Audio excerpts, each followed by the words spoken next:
En soldat skutt I brystet. Den alvorlige skaden krever rask behandling. Det medikene Ove og Robert som får oppdraget med å stabilisere den alvorlige skaden. Og for NAD blir det en kamp mot klokka.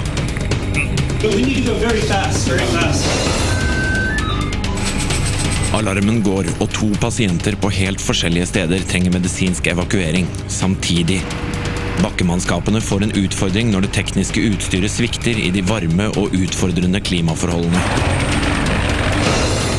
De harde kampene I de offensive operasjonene som pågår resulterer I skadede soldater som trenger evakuering. Medikene Lars og Bjørn jobber for å holde liv I en afghansk politimann som kritisk skadd. NAD har kun 15 minutter på seg fra alarmen går til de skal være I lufta.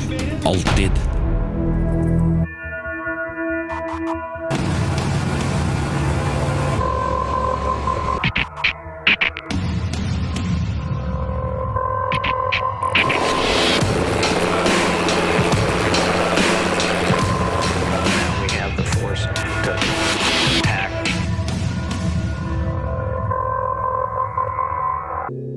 I Afghanistan det I dag over 130 000 soldater fra 48 nasjoner.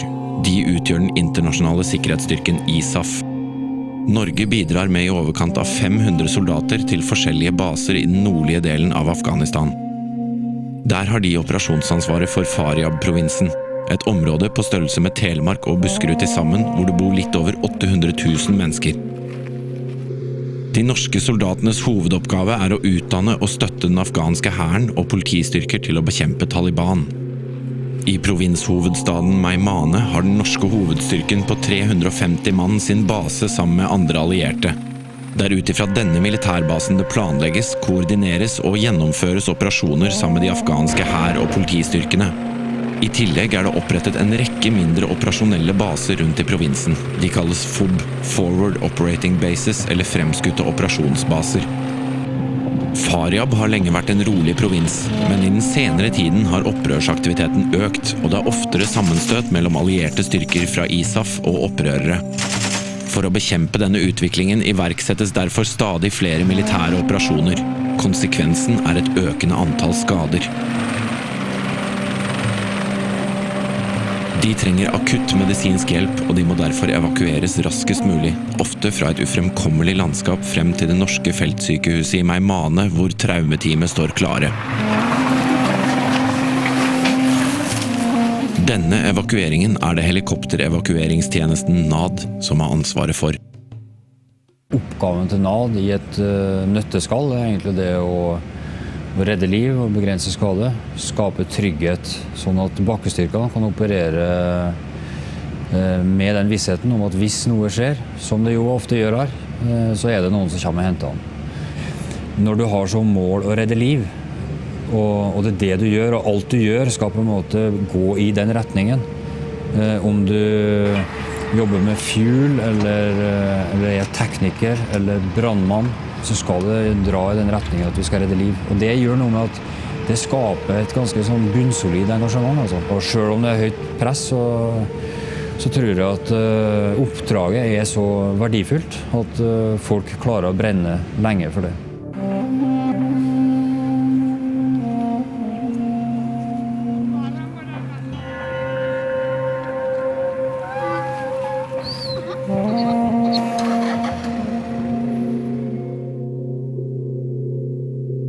Vi har I sommer fått være med I ambulansehelikopteret, ut på deres evakueringsoppdrag.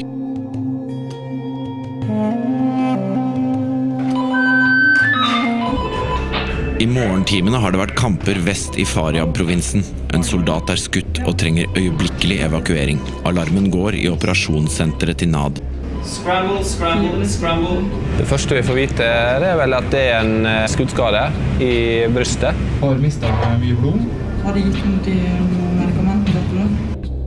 Kampene har foregått utenfor en norsk base I Gormatch, og flytiden dit ca. 30 minutter hver vei. Først blir jeg meldt som en kategori B-pasient. Utifra første meldingen så føler jeg både jeg og Robert når vi sitter her at det vel kanskje en kategori A egentlig, og det går vel ikke mange minutter før den blir oppgradert. Kategori A betyr at pasienten må være på operasjonsbordet innen 90 minutter. Da det hastverk. Han skal raskt til et sykehus som kan ta seg av skaden hans. Det jo en livstruende skade da. NAD har 15 minutter fra alarmen går til de må være i lufta, mens mediker, piloter og annet operativt personell planlegger evakueringen, klargjør bakkemannskapene i helikopterne. Før vi går ut i maskinen så kler vi på oss skuddsikker vest, tar med medisinene og går ut i maskinen. Alt utstyret vi skal kunne måtte bruke og trenge, det har vi klart i maskinen til enhver tid.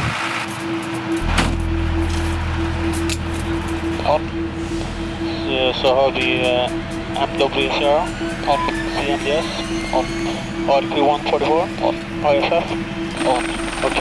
Passenger complete. For 100% before taking check flight controls. Connection is good. Heading in, turning east.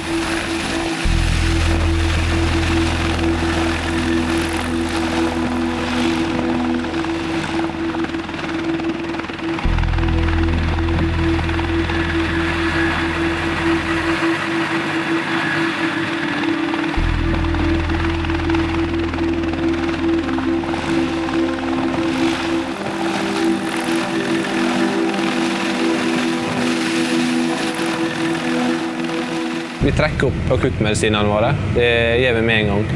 Det det vi tar av. Og det vil si narkosemedisiner, smertestillende. For når vi først får pasienten inn, så da har ikke vi tid til å bruke tid på det. Den type pasient som det her vil jo mest sannsynlig ha et pusteproblem da, i og med at han skutt til brystet. Så det blir jo pri 1 å opprettholde pusten til pasienten. Vi fikk vel også vite at dette hadde skjedd i 5-tiden, så det var vel en time og halvannens tidslinje her. Og det kan man jo tolke som positivt for pasienten, at den fortsatt i live etter skaden har inntruffet. Bakkemannskapene som har klargjort helikopterne har enda ikke mottatt noen informasjon om selve oppdraget. Folk Gormak, skuddskader i bryst. Skaden har skjedd tydeligvis unna Folk Gormak, så det måtte tid for å ha fått pasienten inn. Vi har dårlig erfaring med sånn type skade fra tidligere. Så han ikke. Så han nok veldig kritisk. About 5 minutes. We are inbound in one medevac and one escort helicopter. Hva skjer det? Nei, fjern. Bare støv. Kommer over kant, så får vi nok. Good copy. Be sure to terminate jamming and any abort. Vi tenker vel ut ifra det verste og forbereder oss på det.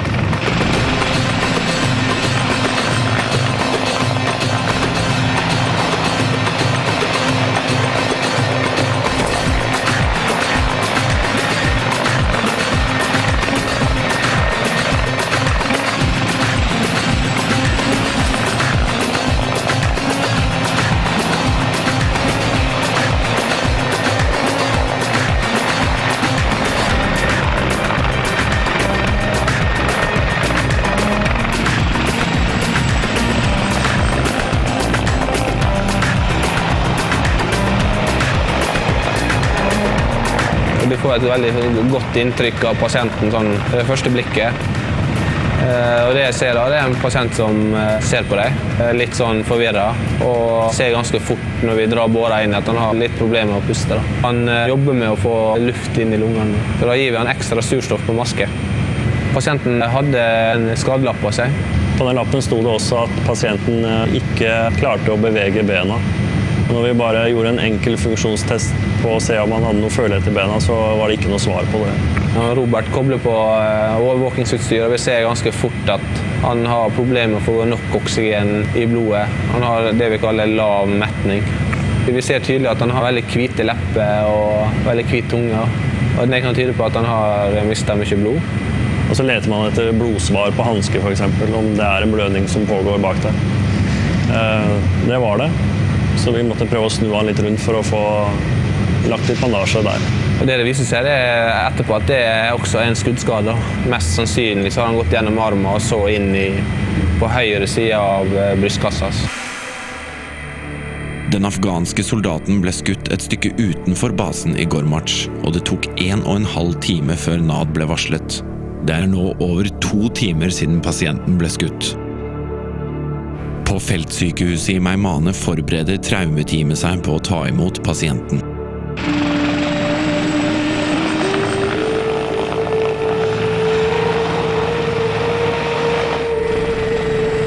er såpass urolig, han ønsker ikke å ha noe trykket opp mot ansiktet sitt. Og det kan vel også skyldes at han har lite oksygen i blodet sitt, da, så hjernen hans lider litt på grunn av det. Etter en stund så gir vi smertestillende, ja. Vi gjør ikke det med det samme. Vi vil danne oss et bilde av pasienten før vi iverksetter for mange tiltak. Og var veldig tørst, og i den situasjonen han er, så er det farlig å gi pasienter drikke med tanke på at hvis han skal begynne å kaste opp og sånn, i tillegg til at han er så dårlig. Men veldig enkelt er bare å ta litt vatten på fingeren og bare stryke over leppen, og så gir det en viss følelse av at det demper den største tørstesfølelsen. Og det tror jeg han satte i hvert fall pris på.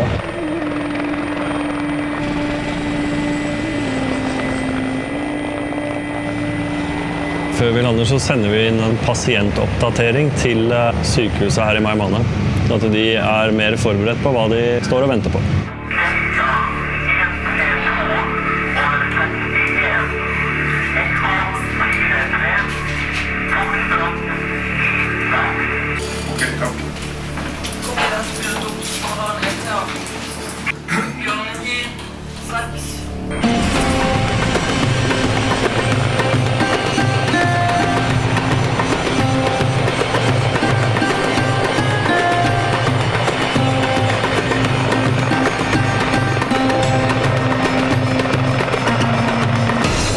Pasienten kommer frem til traumemottaket og kirurgene overtar. NAD får tekniske problemer på oppdrag. En alvorlig hodeskade blir en utfordring for alle involverte.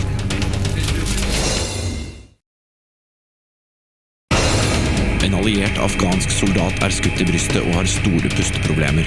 Medikene Ove og Robert jobber med å stabilisere ham hele veien fram til det ventende akuttmottaket.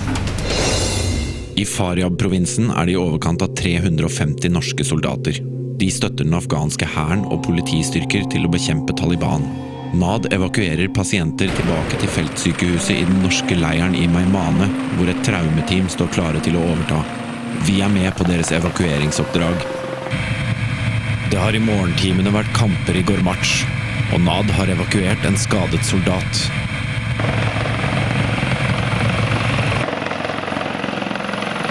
Det er nå snart 3 timer siden den allierte soldaten ble skutt i brystet utenfor den norske basen i Gormatch.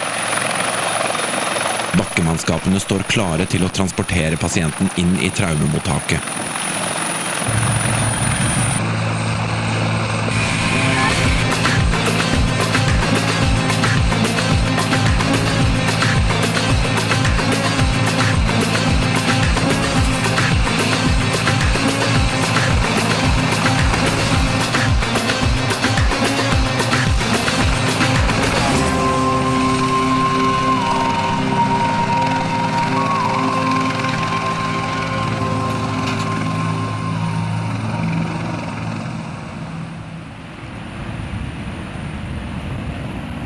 Det er kun 200 meter fra landingsplassen til feltsykehuset hvor traumeteamet er klare til å ta imot pasienten.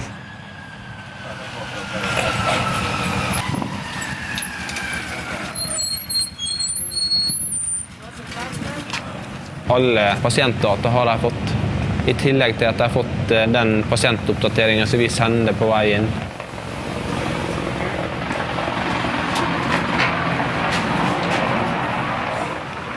Men når vi kommer, så tar vi gjerne og supplerer det som er sendt inn videre, for å gi deg et best mulig bilde av pasienten sin status. Okay, this is an Afghan soldier. The mechanism is 2 gunshot wounds in the back, one on the right side and one on the left side. The one on the right side is still bleeding while it's breathing. He had a blood pressure of 100/895. We don't want to have the oxygen mask on, he's getting anxious. We are giving him 7.5 milligram of morphine and 10 milligram of methamphetamine. He can't move his lower legs, no reaction. Blood pressure is coming. Heart rate 128. Saturation 84. Needs chest tube if he's shot in the back. So he's needing a chest tube on the right. A big wound. Dekomprimere brystet, så vil det fylle seg med blod. så legger man inn tuber på hver side for å fjerne belastningen på lungene, så du får oksygenert bra og fjerne det som ligger inne i brysthullene.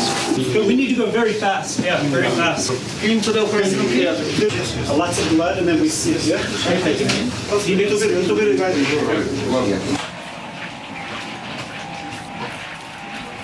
Pasienten ble klargjort for operasjon. Men et sted der så dør pasienten før den operasjonen starter.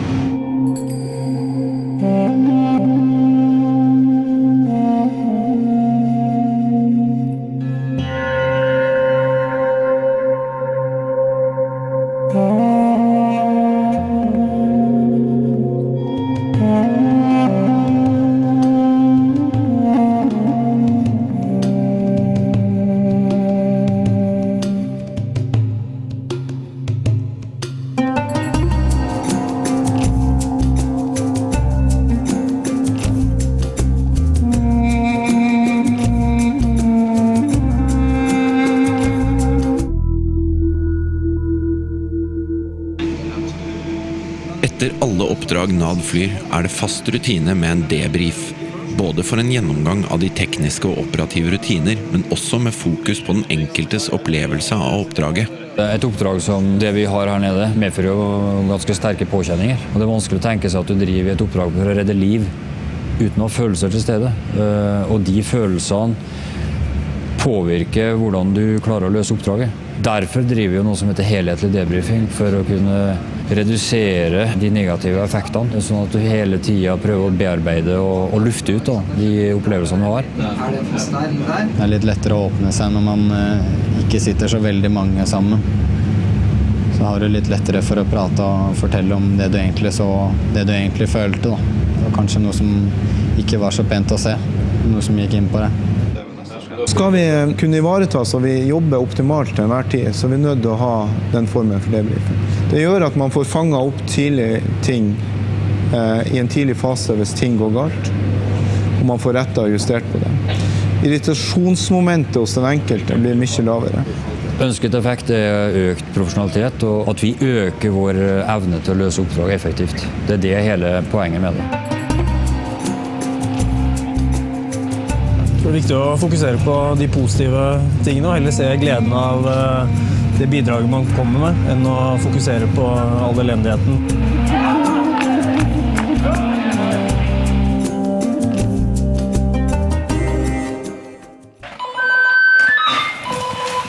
Vi lå og sov. Var hurtig inn i operasjonsrommet for å få briefing. Fikk vite at det var 2 kategori C-pasienter. Ikke livstruende, men han skal til sykehus så fort som mulig. Utfordringen at en pasient i Gormarch som en halv times flyging mot vest, mens den andre pasienten en halv times flyging mot øst.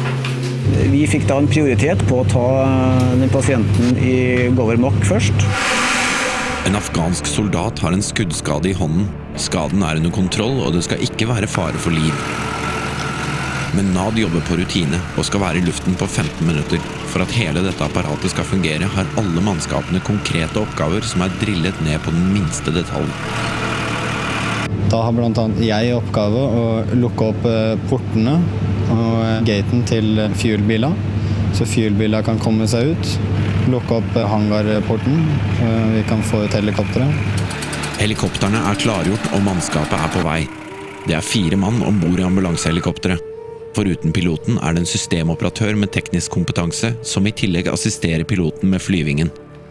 Bak i ambulansehelikopteret det anestesi- og akuttmedisinsk personell. NAD flyr alltid 2 helikoptere. Et ambulansehelikopter og et sikringshelikopter som skal gi ambulansen nødvendig beskyttelse.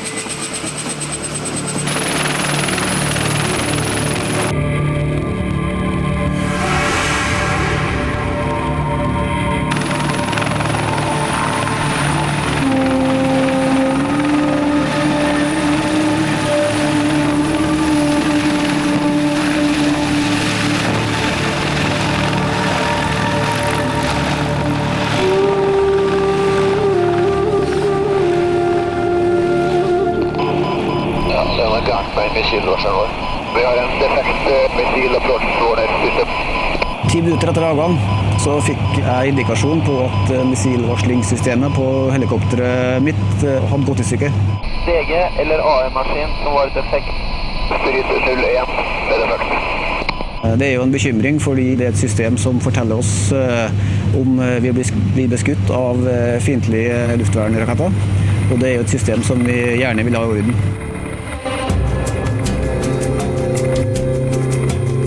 Skulle vi få problemer underveis, så skal vi være I stand til å enten få reparert feilen, eller komme med alternative løsninger, slik at vi kan fly hjem med den type snegg vi har, eller feil på maskinen.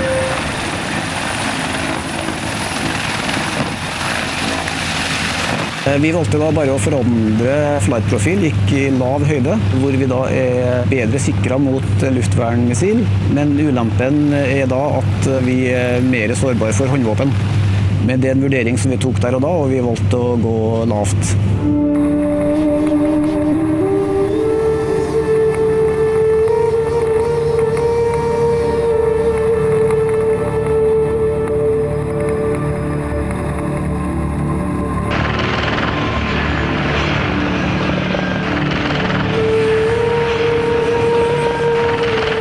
Samtidig ga jeg beskjed til operasjonsrommet I Meymaneh at vi hadde behov for å gjøre klar reservemaskin. Reservemaskinen blir gjort klart. Skjønt plan, kan du ta en utvidet rannsjekk der borte? Jeg har vært I morges, men på en ting på meg til. Så tar du mor Teresa og kjører ut til helikopteret, for da må vi frakte mye bagasje. Ja, skal vi bytte maskiner? Ja. Jeg sier at de kommer inn med snegg på ambulansen. Ok, ja, men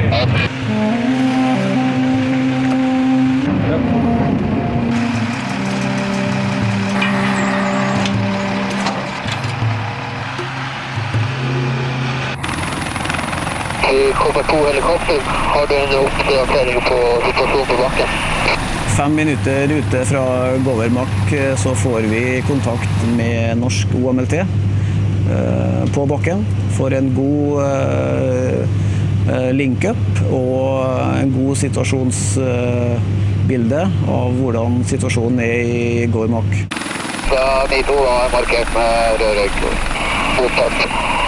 Eskorten gjorde jobben sin, flyr inn, sjekker området rundt landingsområdet og rapporterer til oss at vi var klarert inn.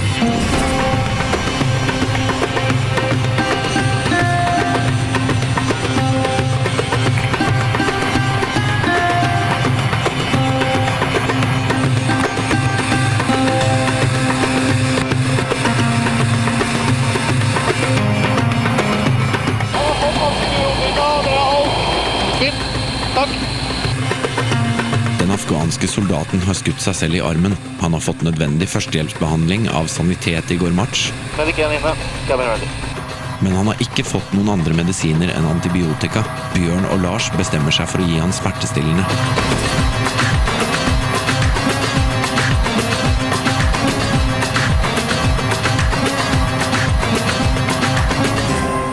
Det ikke noe I lommen hans I hvert fall. Kjempebra, Bjørn går opp med han. Han puster rolig, helt rolig. 10-12. 130 over 80 I trykk. Ja, 5 milligram av Fibran og 2 morfin skriver jeg nå. Etter take-off fra Govermak så har vi testet missilvarslingssystemet igjen, og det viser seg at det har blitt I orden, og vi får da ikke behov for å benytte reservehelikopteret. Vi bestemmer da for å bare fortsette I samme helikopteret på det andre oppdraget. Skal vi la dem bære han inn, på grunn av at han har fått litt innabords nå? Ja, det kan godt det. Ja, da ber jeg bare Jon Bjarne sende melding om at vi må ha et backboard ut igjen. Når pasienten tatt inn, så skal jeg snakke litt med krua, så rundt det. Kan du vinke på en flybil? Ja.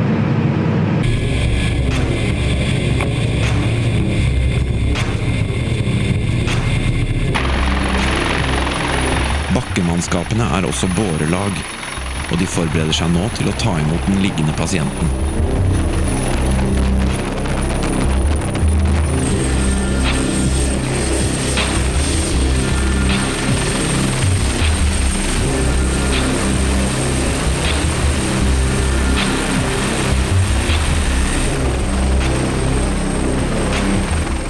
helikoptermannskapene oppdraget ikke over. De har nå levert den første pasienten på feltsykehuset, men før de kan hente neste pasient de nødt til å fylle drivstoff. Noe som kritisk viktig for oss å få riktig fuelmengde ombord i helikopteret. Og i og med at det så varmt ute her, så har vi ikke mulighet til å stå med fulle tanker, fordi at da kan det hende at vi for tung for avgang. Derfor vi nødt til å fylle riktig drivstoffmengde før hver tur. Og for å spare tid, så fyller vi da drivstoff med motor og rotor i gang. Ja, ved hot refuel så det jo en forhøyet risiko for spesielt brann. Vi står med alle systemer i gang. Det rotorer som snurrer rundt, og det varme eksosgasser som kommer fra helikopteret. Og det masse personell som rundt helikopteret når det her foregår. Så en forhøyet risiko, det det.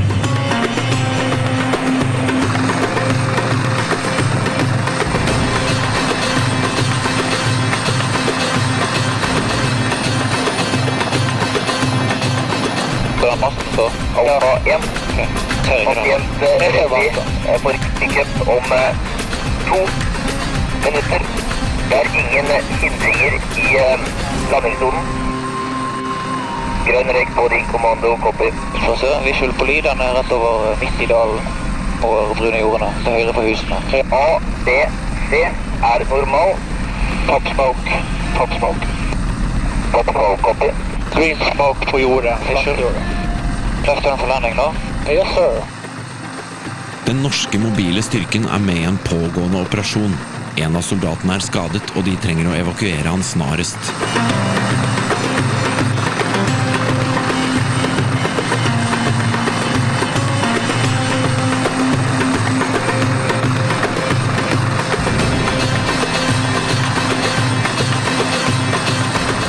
Det var også en kategori C-pasient.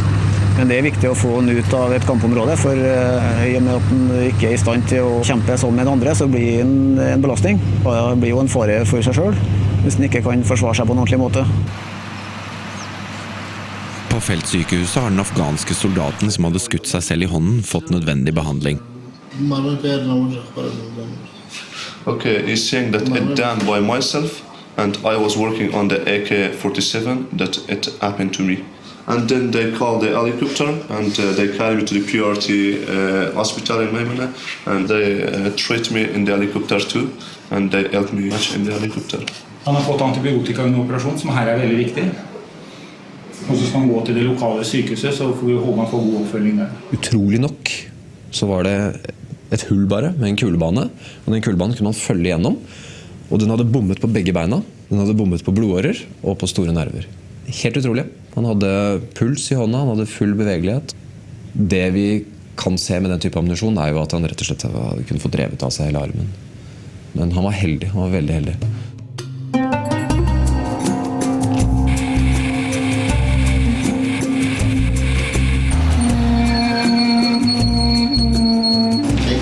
Sånn. Og så fikk jeg vekten over, så... Ok, så det beinet her? Det det beinet her. La de på en kompress, eller? Ja. Så de har gjort alt det de skal. Vi kan smake stille? Nei. Har du fått en betennelsesstempel? Nei. Det legen Erik som sjef for feltsykehuset, og han skal behandle den norske soldaten. Ting som vi ser på som bagatellmessig hjemme, overtråkk, de får store konsekvenser her ute. Disse små tingene betyr at en soldat kanskje ikke i stand til å gjøre jobben sin, og da mener jeg være kampdyktig og kampklar. Kan du ikke gå ordentlig, har du et overtråkk, så kan du kanskje ikke løpe ordentlig. Kan du ikke løpe ordentlig, så vil det være en risiko for deg selv og laget. Beste, enkleste, det å få et helikopter inn og så evakuere ut. Og det går på sikkerhet, det går på det operative for å gjennomføre operasjonen.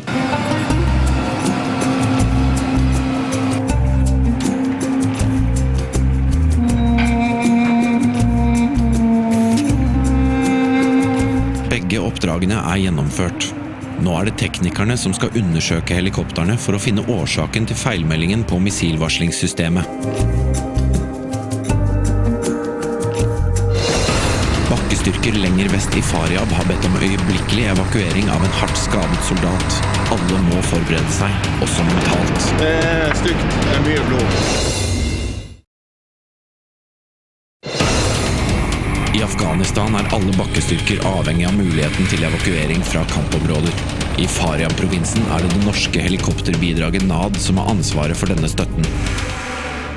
Oppgaven til NAD I et nøtteskall egentlig det å redde liv og begrense skade, skape trygghet, sånn at bakkestyrkene kan operere med den vissheten om at hvis noe skjer, som det jo ofte gjør her, så det noen som kommer og henter han. For alle operasjoner som gjennomføres I provinsen det avgjørende at NAD på beredskap. Alle offensive operasjoner ute I vårt ansvarsområde vil stoppe opp hvis ikke vi på beredskap. Så soldaten I task-uniten eller han på motteamet, de vil bli trekt tilbake inntil vi på beredskap. For det den sikkerheten og den livlinja de har tilbake hvis ting skulle gå galt der ute. Og de har ikke lov til å operere hvis ikke vi på beredskap. For å stå I beredskap 24 timer I døgnet, 7 dager I uka, må helikopterne fungere 100%. Teknisk vedlikehold følger bestemte daglige, ukentlige og månedlige rutiner. I forbindelse med at du går og gjør dette her hver dag, så blir det jo selvfølgelig rutiner.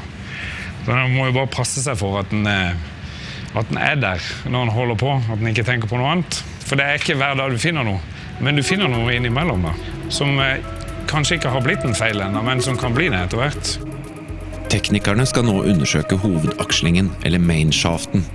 Dette en del av 30-dagers-inspeksjonen.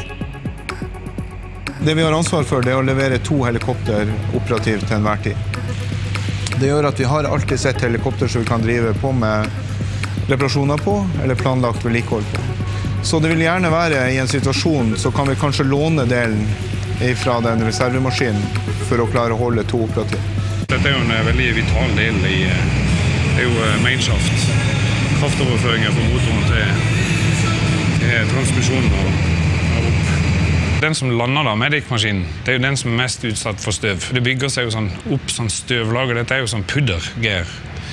Så hvis du får det inn I saker og ting, så selvfølgelig så jo livslengden på ting som går rundt, som får sånn pudder inn I seg, som sliper pasta. Det kan bli ganske mye kortere. Du kan ha 2 tenner ved siden av hverandre som skadet, eller 4 tenner totalt. Etter nøye inspeksjoner bestemmer de seg for å skifte hele mainshaften.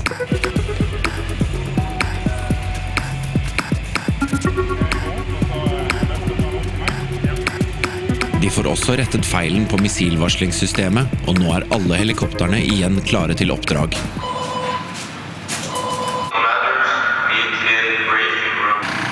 Vi hadde planlagt at vi skulle ha en meddex eller noen øvelse med et team som lå ute I Teigen. Så alle var vel litt klar for at det skulle gå en øvelseskrembel. Men da alarmen gikk da på ICOM-en, så hørte vi jo at det ikke var en øvelse. Klart det bruser litt ekstra I blodet da, så da var det bare å løpe og få skiftet og komme seg inn I Obsen så fort som mulig. Det viser seg at det en afghansk soldat som skutt og svært alvorlig skadd. Det snakk om hodeskader, og situasjonen svært kritisk nå. Vi skal tilbake til Gormach, et distrikt som preget av konflikter. Taliban og andre militante opprørsgrupper har lenge operert I dette området. Vi kjenner jo godt til Gormach-området, som på en måte litt sånn karakterisert som et vepsebol, mer eller mindre. Det et område hvor det mye angrep, både på ISAF-personell og også på nordmenn. Så hver gang vi har flyging den veien der, så tenker jeg litt ekstra på at det her spesielt hot da.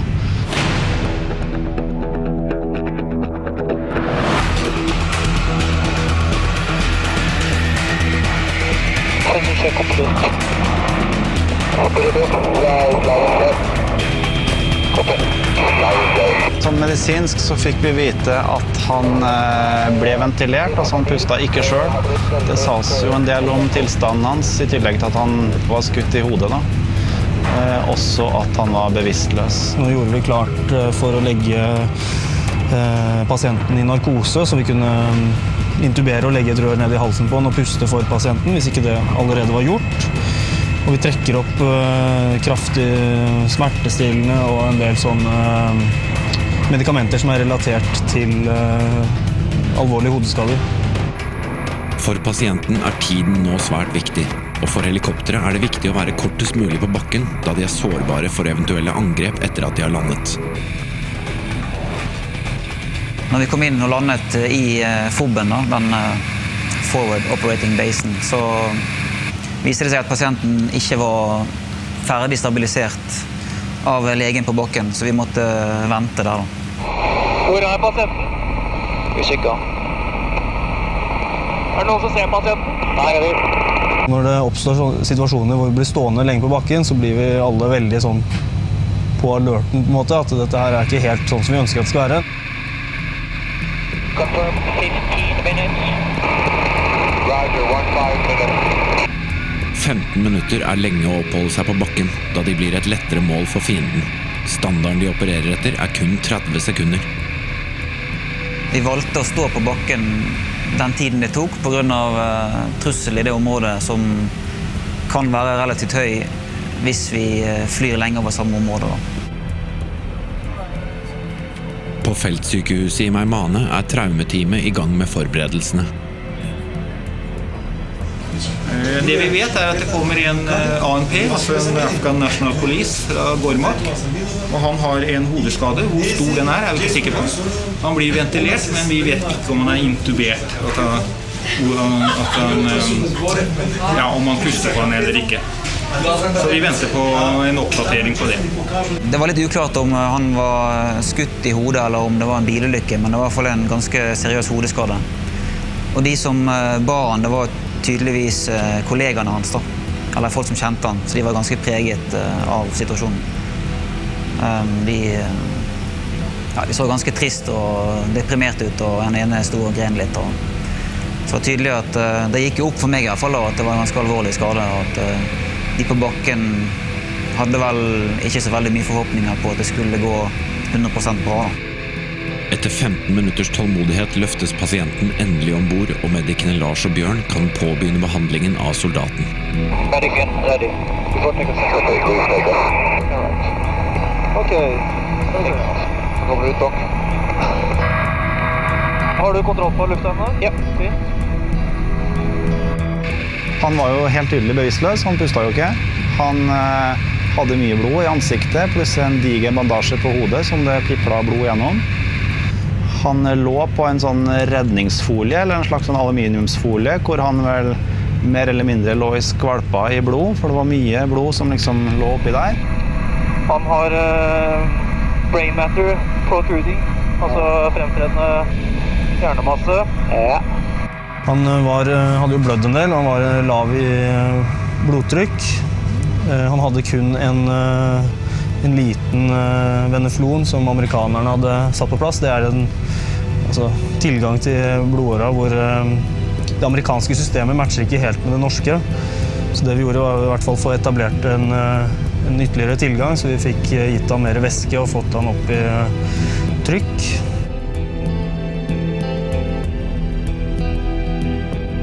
Han fikk luft, han hadde hjerterytme, han hadde et godt trykk etter hvert også når Lars fikk lagt inn den andre kanylen. Han glir ikke mellom fingrene på oss nå. Han skal vi få i livet frem til sykehuset. I Meymaneh skal bakkemannskapene og bårelaget forberede seg på å ta imot pasienten. Så han kritisk og intubert nå da. Så når han skal ut av maskinen, så skal han begges. Så må vi ta hensyn til det. Han vektig, eller? Vet ikke. Nei, de hadde det travelt der bak. Pasienten puster ikke selv, så han er intubert og får hjelp til dette. Det er dette som kalles bagging. Det stygt. Det mye blod, så du klarer det. Og meldinger fra crewingen. Det det med hodet. Det går bra. Ta på hansker, de skal gi meg hodet.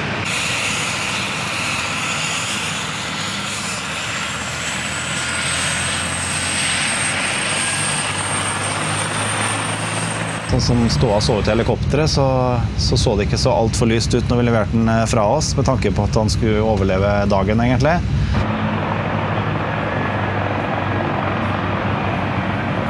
Vi var begge innforstått med at han ikke kom til å løpe rundt og fungere 100% han karen her, men at han kanskje kom til å stå det over, trodde vi jo da.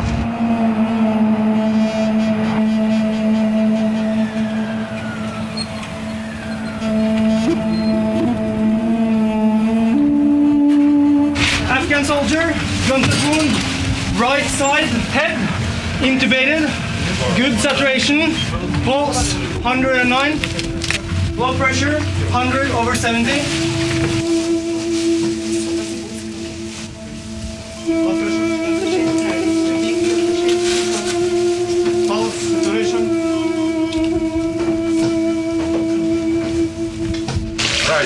Pannelappen knust, og en del av hjernen kommer ut. Så på hver ser en del av hjernen som kommer ut av pannelappen. Det det vi ser så langt, og nå pakker de det. De stapper rett og slett kompresser inn der for å sette på plass. Dette det ingenting vi kan gjøre med her. Man må videre raskt. Det et inngangshår i pannen, venstre side foran. Ikke noe utgangshår, det vil si at kula der inne fortsatt. Det massive, sannsynligvis massive skader der inne. Litt avhengig av kalibret på våpenet og hvor langt unna den skutt fra, men store skader.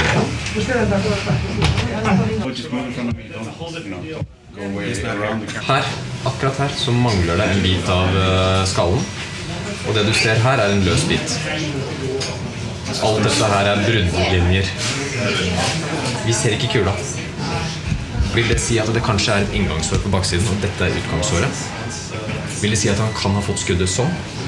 Rett og slett tatt en del av hodet og så gått videre? Hvis det tilfellet, så det en helt annen opplevelse til dette. Kan være mye bedre, ja. Det vil si at det ikke noe skade igjennom, men det at den har tatt en del av hodet sånn. Det vet vi ikke. Det skulle vært interessant å se om det var et bitte inngangshår et eller annet sted på baksiden, for kula ikke der.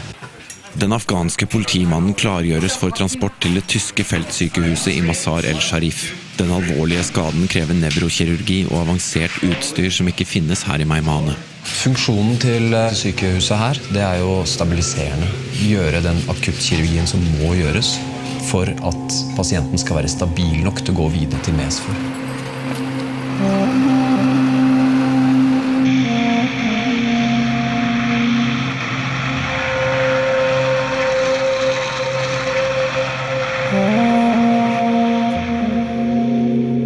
Politimannen overlever natten, men dagen etter dør han.